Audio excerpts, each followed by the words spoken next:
గురించి చెప్తాను. మొదటి కొరింథీ రాసిన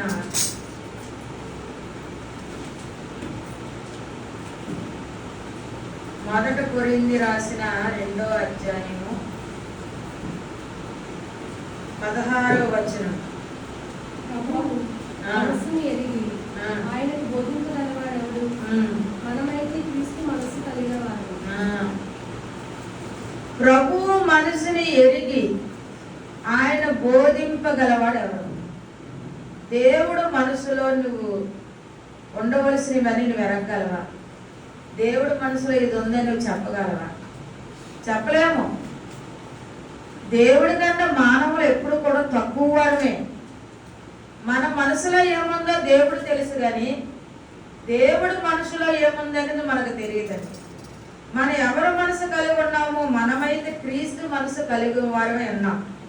దేవుడు మనసు మార్కు సువార్త 14వ వచనంలో ఆ స్త్రీ అంట ఆమె తైలపు గుడ్డు తీసుకొని వచ్చి ఆయనకి పూసినప్పుడు 14వ అధ్యాయము మార్కు సువార్త 14వ అధ్యాయం ఈసారా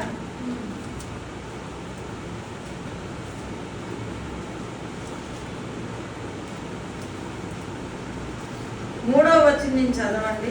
ఆయన బేతేనియలో కుష్ఠరోగి అయిన సీమోను ఇంట భోజనము కూర్చుని ఎడనప్పుడు ఒక స్త్రీ మిక్కిలి విలువ గల జటామాంస అత్తరు బుడ్డి తీసుకొని వచ్చి ఆ అత్తరు బుడ్డిని పగలగొట్టి ఆ అత్తరు ఆయన తల మీద పోసింది. ఆ అత్తరు ఆయన తల మీద పూసినప్పుడు కొందరు కోపపడి ఈ అత్తరు ఇలాగ నష్టపరిచినారా?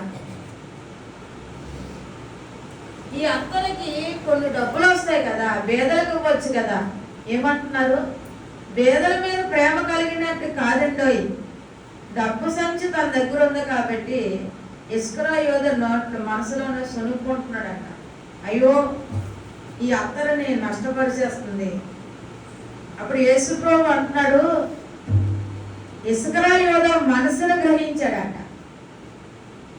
తన మనసులో సొనుక్కున్నది, ఆ మనసులోని కోపపడినది దేవుడు మనసు ఎరిగిన వాడు. హల్లెలూయా.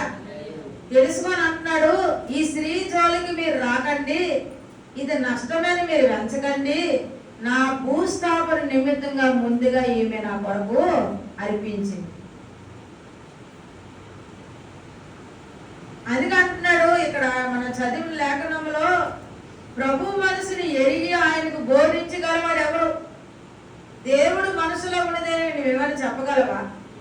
నీ మనసులో ఉన్నది దేవుడు చెప్పగలడు.